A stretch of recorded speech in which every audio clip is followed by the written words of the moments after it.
네, 사실은 오늘은 우리 성도님들이 평소보다 조금 더 일찍 오셔가지고 준비를 서두르셨습니다. 엑스퍼트인 이들의 성도님께서 집사님 한 분이 오늘 이제 나오지 못하시기 때문에 그래서 좀 더 일찍 나와서 준비를 하게 되었습니다.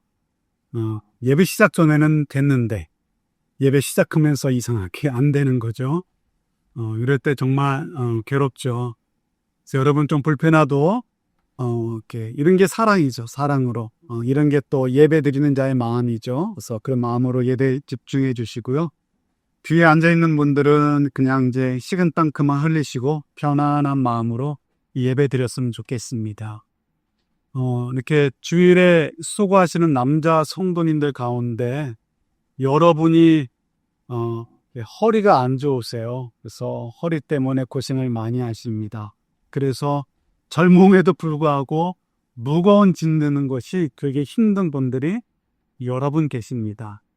이럴 때마다 이제 저희들이 보면서 조언을 한다라고 한마디씩 합니다. 그런데 어느 말이 맞는지 모르죠. 뭐 의사들도 마찬가지입니다. 의사분들 가운데 어떤 분들은 디스크가 심해도 수술할 필요 없어요 라고 이야기하는 분들이 있습니다. 그분들의 경우는 물리치료를 받거나 아니면은 운동을 하거나 아니면 약물 치료를 조금 하면 결국은 나아지게 된다라고 믿는 분들입니다. 그래서 그런 분들은 수술을 하지 말라라고 이야기합니다. 그런데 또 어떤 의사분들은 수술하면 간단하게 해결되는데 왜 수술하지 않느냐라고 이야기를 하시기도 합니다. 우리가 허리가 많이 아프면 어느 의사의 말에 귀를 기울여야 될까요? 어떻게 보면 한 번의 선택으로 말미암아 우리 남은 그 긴 여생의 시간 동안 허리의 건강이 좌지우지 될 수 있습니다. 그래서 저희들의 입장에서는 굉장히 신중할 수밖에 없는데요. 의사들이 서로 우리의 마음을 설득시키려고 막 큰 소리 내고 싸우면서 디베이팅 한다면 아마 저희들의 마음은 더 괴로울 수도 있을 것 같습니다. 인생을 살다 보면 정말 우리가 무언가를 결정을 내려야 되는데 누구의 말을 들어야 될지 딱 마음이 쉽게 정해지지 않을 때가 종종 있습니다. 또 그럴 때만이 아니죠. 우리 매일의 삶을 살다 보면 믿음을 따라 살 것인가? 아니면 내 주변에 있는 대다수의 사람들이 생각하고 이것이 옳은 것이다라고 이야기하는 방식대로 살 것인가? 이거 가지고 고민할 때가 얼마나 많이 있습니까? 하나님께서는 이렇게 하라고 말씀을 하시지만 세상 사람들은 그렇게 살지 않습니다. 다른 방식을 이야기해주고 다른 것을 인생의 골로 이야기해주고 만족으로 이야기해 줄 때가 얼마나 많이 있습니까? 그러다 보면 저희들도 모르게 우리 주변에 있는 사람들 다수의 음성에 그 흐름에 우리도 모르게 따라가게 되어지고요. 하나님의 말씀, 하나님의 음성은 굉장히 작은 소리로 들려지게 되어지고 심지어는 초라하게 느껴질 때도 많이 있습니다. 자, 그럴 때 우리는 어떤 선택을 해야 될까요? 그런 면에서 저희들에게 좋은 이렇게 교훈을 주시는 말씀이 오늘 본문의 말씀입니다. 여러분, 이스라엘 백성들이 두 동강이 나서 두 나라로 살아가게 됩니다. 자, 이스라엘 역사에서 가장 경제적으로나 정치적으로 안정적일 때가 언제였는지 아십니까? 경제적으로나 또 정치적으로, 외교적으로 가장 부강했던 때. 솔로몬 때인데요. 솔로몬 때 전체는 아니고 솔로몬 전성기 때입니다. 그러니까 초반부다라고 이야기해도 괜찮죠. 그 다음엔 나라를 완전히 뱅크럽시 만들어 놓은 게 솔로몬입니다. 그러니까 지혜로운 왕이라고 하기에는 초반부에만 지혜로운 왕이고 그 다음에는 완전히 그야말로 나라의 미래까지도 망가뜨려버린 제 눈에는 가장 멍청한 왕 중에 하나가 솔로몬이다라고 저는 생각을 합니다. 성경도 그렇게 증언을 해줘요. 지혜로운 부분이 있었습니다. 초반부에. 그렇지만 그가 하나님을 떠나는 바람, 하나님을 알지 못하는 바람에 결국 그는 다른 길을 선택하게 되어지고, 그래서 그 이후에는 형편없는 나라를 만들어버리게 되고 말죠. 자, 솔로몬의 전반기에 보면 가장 강성했던 때가 맞습니다. 그러면 솔로몬 이후에 그 다음에 가장 강성한 때가 언제일까요? 물론 다윗 때겠죠. 근데 다윗을 제외하고 언제일까요? 이렇게 솔로몬이 죽고 나라가 두동강이 납니다. 그때 밑에 나라를 다스린 왕의 이름이 르호보암이고, 북이스라엘을 독립하여 나간 왕의 이름이 여로보암입니다. 근데 이 여로보암 때에 강성했다는 게 아니고요. 옛날에 왕 하면 1세가 있고 2세도 있죠. 여로보암 2세 때, 엘리자베스 2세 때 영국이 강했던 것처럼 여로보암 2세 때, 그때가 이스라엘 전체에 있었어요. 남유다를 포함해서 북이스라엘까지 전체 역사에서 두 번째로, 이 다윗 때는 제외하고요, 두 번째로 강성했던 때가 바로 여로보암 2세 때입니다. 그때 아주 정치적으로나 외교적으로나 특히 경제적으로 엄청난 부흥을 했던 때입니다. 그러면 우리 한국말에 그런 말이 있잖아요. 도자는 망해도 몇 대가 먹고 산다? 3대는 다니라. 그죠? 여로보암 2세가 죽었으면 여로보암 2세가 42년인가를 통치했습니다. 그런 여로보암 2세, 강성했던 여로보암 2세가 죽은 다음에는 그럼 3대는 가야 되잖아요. 3대를 짧게 20년만 생각해도 60년은 잘 가야 되는데, 놀랍게도요, 31년인가 만에 나라가 멸망해버리고 맙니다. 어떻게 그럴 수 있을까요? 여로보암 2세가 하나님 앞에서 이쁜 짓을 하지 않았습니다. 굉장히 악한 왕이었습니다. 그러니까 하나님의 보호와 인도하심을 받을 수 없었습니다. 여로보암 2세가 죽고 나서 그리고 10년 동안에 왕이 무려 5번이나 바뀝니다. 왕이 단명해서 5번 바뀐 게 아니고요, 일종의 쿠데타 같은 것들이 자꾸 일어나서 암살을 당합니다. 그래서 불과 10년 이내에 5명의 왕이 세워질 정도로 나라가 혼란에 빠지게 됩니다. 그 이야기는 오늘날로 이야기합니다면 당시에 북이스라엘은 내전 상태에 있었다라고 해도 과언이 아닌 것이죠. 그래서 그때 10년쯤 지난 다음에 새롭게 왕이 된 사람이 누구냐면 므나헴이라는 사람입니다. 므나헴이라는 사람이 왕이 됐는데 나라가 내전 상태나 마찬가지니까요, 자기가 생각해도 이거 이래가지고 나라가 통치가 안 되겠구나 하는 생각을 가질 수밖에 없죠. 그러면 어떡합니까? 누군가가 나를 도와서 이 내전 상태와 같은 나라에서 벗어나서 안정적으로 정치할 수 있도록 그런 시대가 열려야 되는데, 누가 나를 도울 수 있을까? 이게 두리번거리며 찾게 되겠죠. 자, 두리번거리면서 므나헴이 찾아봤는데요, 기댈 수 있는 사람이 아무도 없습니다. 그런데 누가 눈에 띄냐면 그때 당시에 가장 강했던 나라가 눈에 띄었습니다. 누가 띄었을까요? 옛날에 우리 조선의 혼란했던 때, 조선 말기 보면 러시아한테 도움 청하고 일본에게 도움 청하고 중국에게 도움 청했던 멍청한 고관 대작들이 있었던 것처럼, 정치인들이라고 해야 돼요. 이런 사람들이 있었던 것처럼 이 므나헴도 좀 멍청했던 거야. 그래서 누구한테 도움을 청하냐면 아시리아한테 그냥 냅다 도움을 청합니다. 아시리아한테 도움을 청하니까 어떻게 해요? 아시리아가 그의 요청을 받아줘서 마치 아시리아의 속국처럼 살아가게 됩니다. 아시리아가 무료로 봉사해주지 않죠. 어떻게 해요? 많은 돈을 요구합니다. 그래서 곡물을 그냥 허리가 굽혀질 정도로 부러지기 직전까지 엄청난 양의 곡물을 요구합니다. 므나헴의 입장에서는 거절할 수가 없죠. 그래서 누구한테 돈을 얻어야 돼요? 당시에 이스라엘 사람들이 굉장히 가난했습니다. 누가 가난했을까요? 일반 백성들이 가난했습니다. 나라가 여로보암 있을 때 부강했어도요, 부익부 빈익분이 너무 심해가지고 소위 지주들과 같은 재산이 많은 사람들은 나름대로 엄청난 부자였지만 일반 대부분의 백성들은 가난했습니다. 그러니 뭐 가난한 백성들에게 더 뺏을 것도 없죠. 그래서 할 수 없이 지주들, 부유한 사람들에게 세금을 좀 많이 걷게 되었습니다. 그동안 별로 내지 않던 세금을 많이 내게 되니까 불만이 쏟아지게 되어지죠.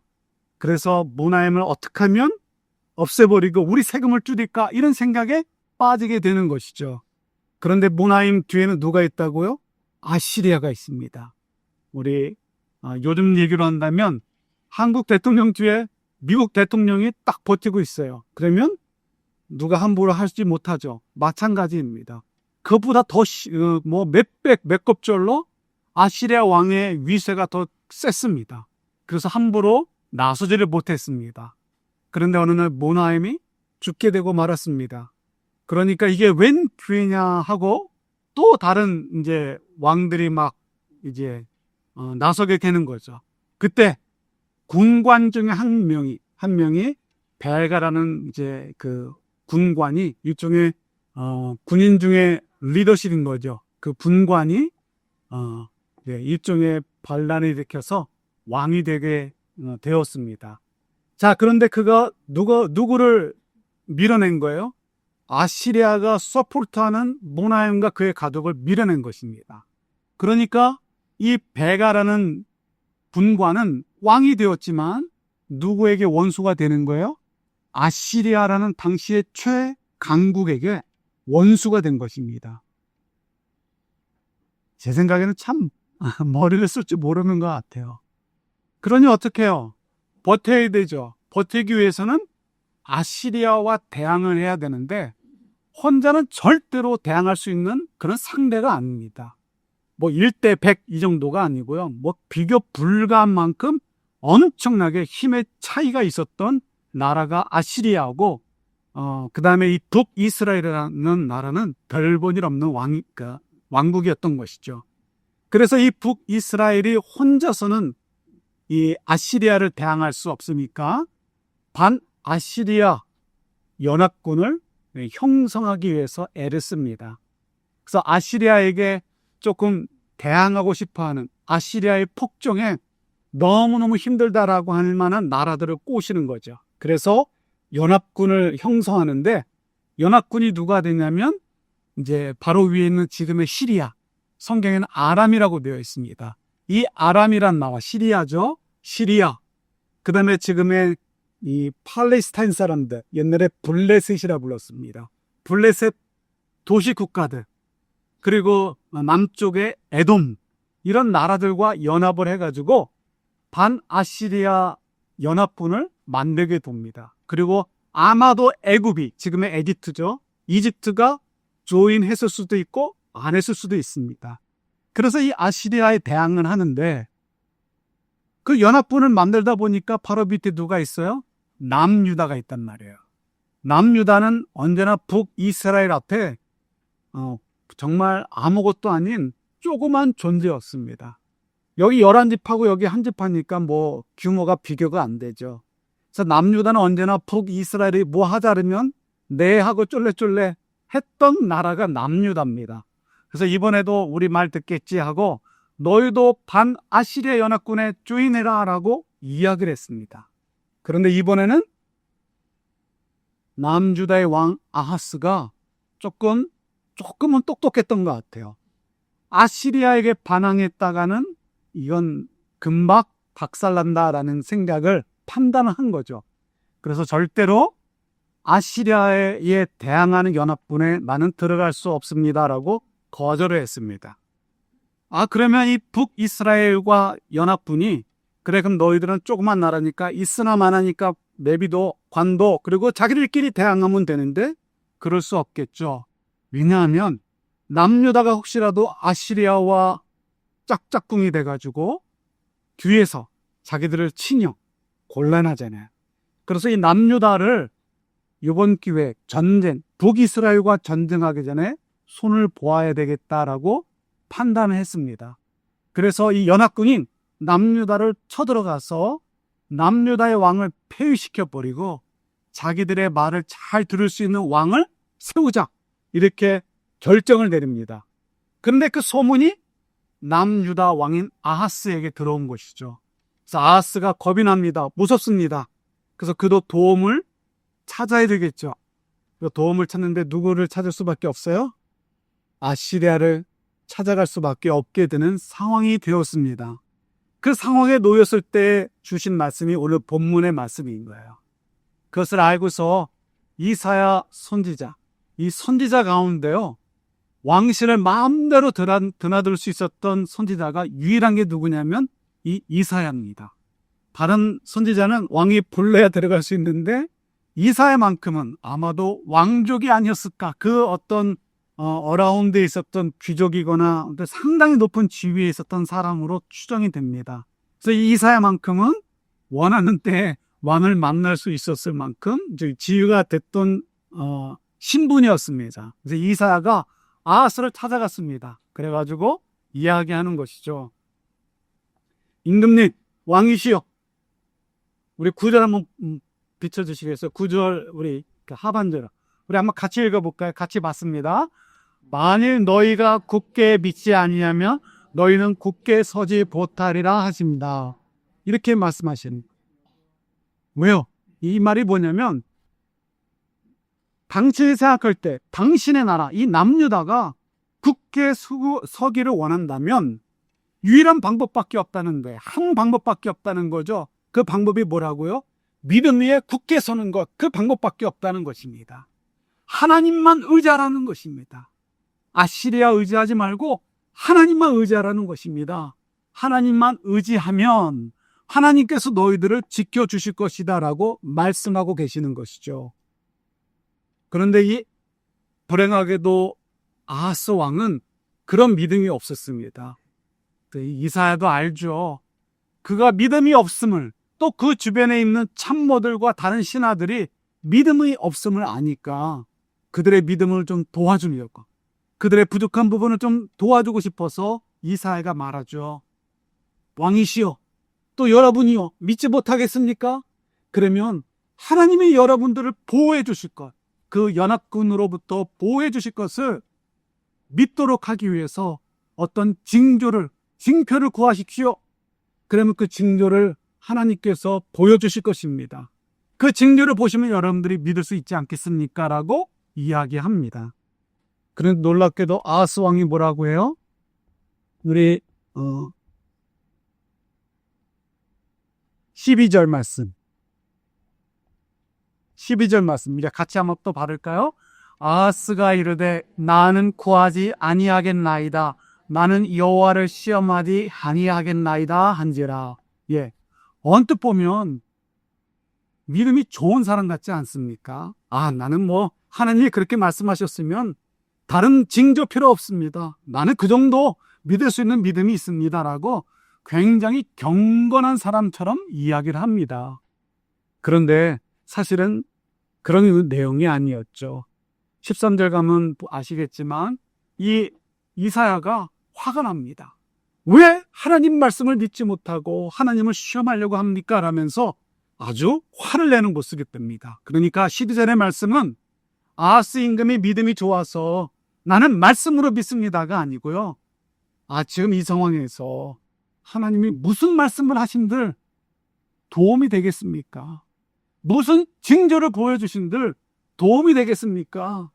이제 정말 저 무서운 연합군들이 나를 쳐들어올 텐데 내가 아시리아 임금에게 도움을 청하는 방법 외에 무슨 수단으로 하나님이 나를 구원해 줄 수 있겠습니까? 라고 하는 내용이 바로 12절의 내용인 것입니다. 그래서 나는 하나님 필요 없고 믿을 수 없으니까 징조 이런 거 나한테 이야기하지 마십시오. 나는 기대도 하지 않습니다. 나에게는 아무 소용이 없습니다. 라고 하는 것이 12절의 내용이라는 것이죠. 그래서 이제 이사야가 진노하면서 네가 듣든 안 듣든 하나님이 징조를 주신단다. 하면서 주신 말씀이 14절의 말씀입니다. 14절 말씀도 한번 같이 읽어볼까요? 같이 있습니다. 그러므로 주님께서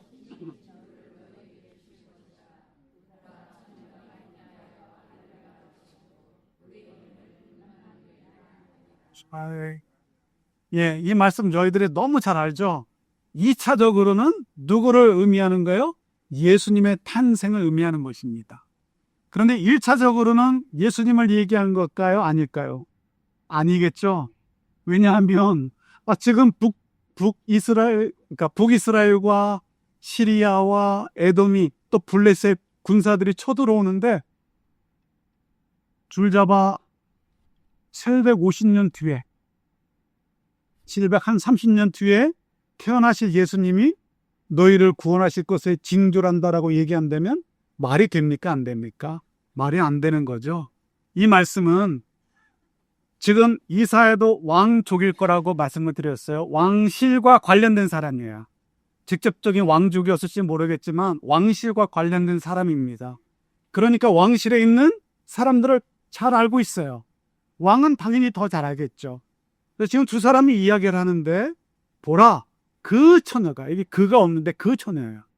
그 처녀가.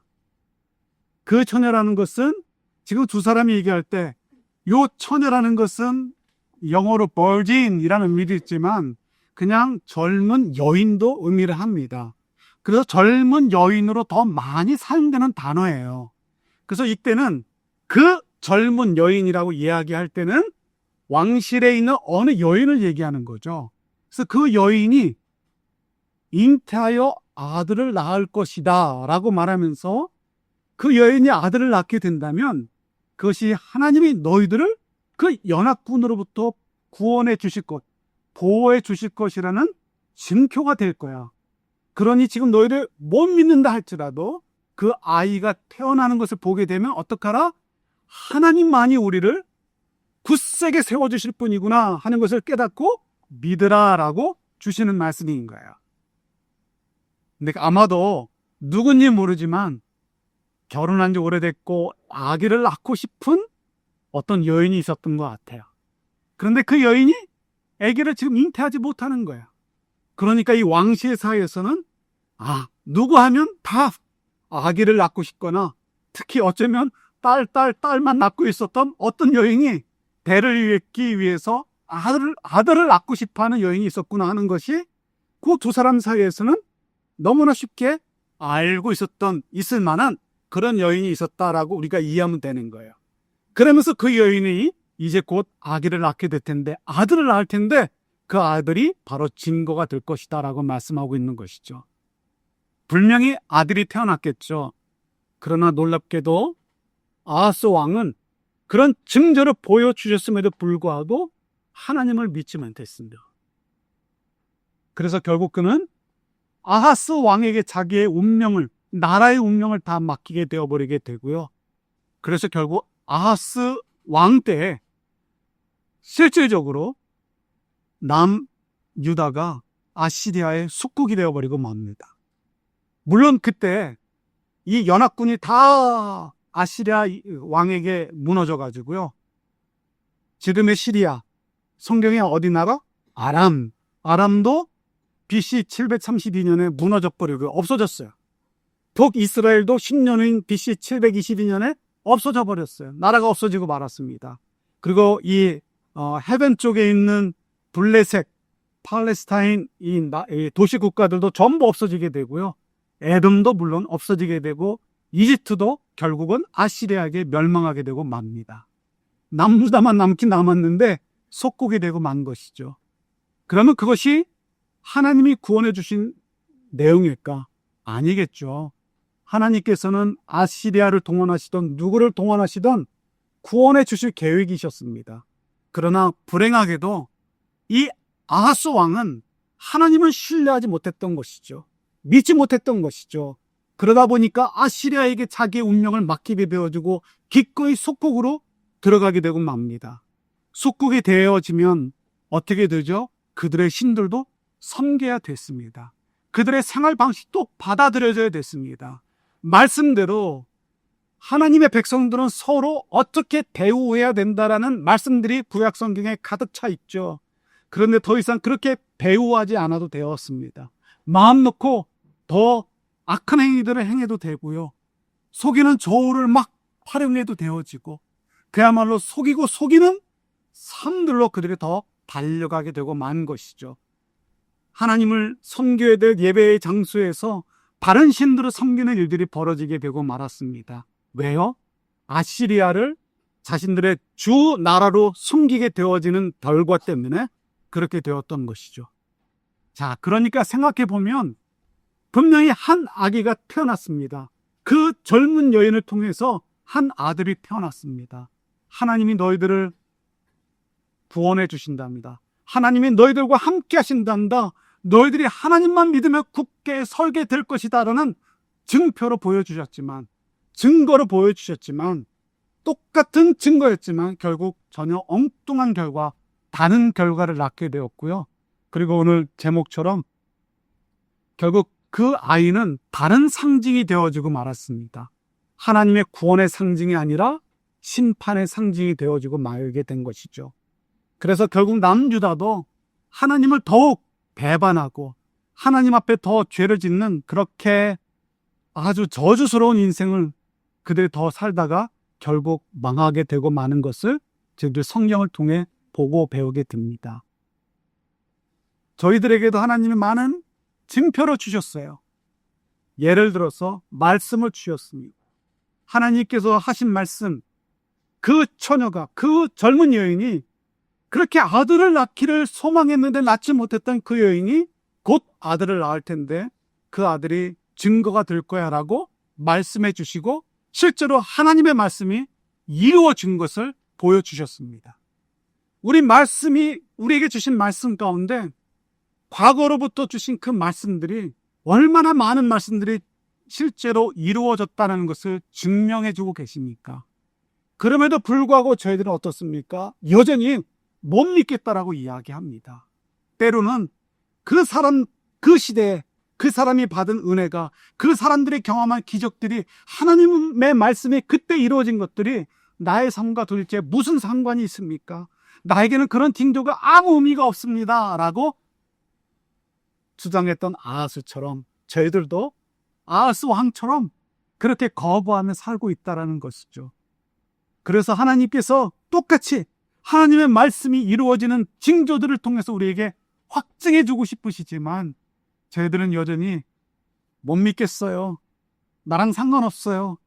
내가 지금 삶이 이런데 그것이 무슨 의미가 있겠습니까? 라고 하면서 내가 굳게 쓰는 방법은 하나님을 굳게 믿는 것이 아니라 다른 사람들처럼 쫓아가는 것이 내가 굳게 서는 것입니다라고 어리석은 판단하고 살고 있는 모습들, 아하스 왕과 같은 모습들이 저희들에게 많이 있다라는 것이죠. 그래서 이 말씀을 보면서 우리를 좀 되돌아보셔야 됩니다. 우리가 매일의 삶 속에서 하나님을 경험하시지 않습니까? 하나님을 찾지 않으면 경험하지 못합니다. 그러나 하나님을 찾으면 경험하실 수 있습니다. 여러분, 우리가 매일 그렇게 못 살아요. 죽죠. 그런데 어떤 때 종종 우리가 너무 힘들 때가 있지 않습니까? 그럴 때 우리도 모르게 하나님 살려주세요. 하나님 살려주세요라고 부르짖을 때가 있지 않습니까? 부모님들 가장 많이 부르짖을 때 자녀 때문 아닐까요? 자녀들이 힘들어하는 모습을 볼 때 마음이 무너지죠. 그때 우리도 모르게 불 꺼진 조용한 장소에서 진짜 눈물을 흘리던, 마음의 눈물을 흘리던, 가슴이 찢어지는 아픔을 경험하면서 하나님 살려주세요라고 기도하지 않습니까? 우리 마음대로 되지 않는 어떤 일 때문에 내 마음이 너무 낙심이 되고 상심이 될 때 어떻습니까? 당연히 하나님을 찾아가죠. 그리고 하나님, 제발 저를 살려주세요라고 고백할 때가 있지 않습니까? 하나님, 요건 요렇게 해주고 저건 저렇게 해주세요라고 하는 거는 아직 거기까지는 도달하지 못한 거예요. 정말 힘들 때는 하나님 요구해 주세요, 저거 해 주세요 그런 생각 들지 않습니다. 그냥 하나님께 다 맡기게 되고요. 하나님 살려주세요라고 그냥 손 들게 되죠. 그러면 그때 하나님 주시는 놀라운 만조 드신 이 세상에 줄 수 없는 위로, 평강, 정말 아무것도 변한 것이 없는 것 같아도 내 마음이 변해져 있는 것을 경험하게 되죠. 그때야말로 정말 놀라운 이적을 우리가 경험하는 것이죠. 우리가 하나님 이렇게 찾지 않으면 내 마음대로 되게 해주세요, 이거 이렇게 해주세요, 저거 이렇게 해주세요 라면 절대로 하나님을 경험할 수 없습니다. 우연히 맞아 떨어질 때가 있죠. 그러나 그것이 하나님의 응답이 아닐 때가 너무나 많이 있습니다. 우연히 맞아 떨어진 것입니다. 진짜 하나님을 경험하기 위해서 우리를 철저하게 내려놓는 방법밖에 없습니다. 그리고 하나님을 전적으로 신뢰해야 되는 그런 자리에 우리가 들어서지 않는 한 하나님을 경험할 수 없습니다. 그것을 위해서 어쩌면 남유다는 굉장히 좋은 찬스를 얻은 것이죠. 정말 하나님의 도우심 없이는 우리는 다 죽었다라고 이야기할 수밖에 없는 상황이었습니다. 그래서 하나님이 도와주시기 위해서 내가 말씀을 주고 그 말씀이 이루어지는 것을 내가 보여줄게, 징조를 보여줄게 라고 도전해 주신 것이죠. 도와주신 것이죠. 그럼에도 그들은 그 기회를 놓쳤습니다. 저희들도 그런 기회를 놓치지 않았으면 좋겠습니다. 우리 그냥 살아가면서요, 뜨뜻미지근하게 가면서 그냥 내가 믿음대로 살았나, 이가 내가 기도했던 일이 이렇게 응답되었다라는 값싼 얘기들 하지 마시고요. 정말 하나님 살려주세요라는 그런 간절한 마음이 한통 쥐어 터진 다음에는 하는 얘기가 아니고요. 우리 영적으로 좀 지혜로운 자들을 메워줘서 눈치껏 빨리 내려놓고 하나님 좀 살려주세요. 말만이 아니고 입만이 아니고요. 립 서비스가 아니라 진짜로 내 마음을 다해서 하나님 도와주세요. 하나님의 뜻대로 갈 텐데 하나님의 뜻을 알려주시고 하나님 정말 저를 살려주세요. 제 마음이 하나님의 것으로 채워지게 도와주세요라고 좀 눈치껏 간구할 수 있는 저희들이 되었으면 좋겠습니다. 그럴 때 우리가 하나님을 경험할 수 있게 되겠죠. 우리의 삶이 진짜로 하나님 안에서 든든하게 세워지게 될 것입니다. 우리 자녀들의 인생이 하나님 안에서 든든하게 세워지는 인생이 될 것입니다. 이제 우리 그런 삶이 될 수 있기를 우리 주님의 이름으로 축원합니다. 하나님 아버지, 저희들이 주의 이 놀라운 말씀을 받습니다. 이것이 저희들의 참된 고백이 되게 하시고 우리 인생에 굳게 서게 되어지는 인생 되게 도와주시고 우리 자녀들이, 우리 믿음의 후배들이, 우리 주변에 있는 사람들이 그들의 인생에 주님 안에서 굳게 세워지는 인생들로 변화될 수 있도록 도와주는 저희들 되게 도와주옵소서. 예수님 이름으로 기도드립니다. 아멘. 자, 우리 마지막 찬양 드리도록 할게요.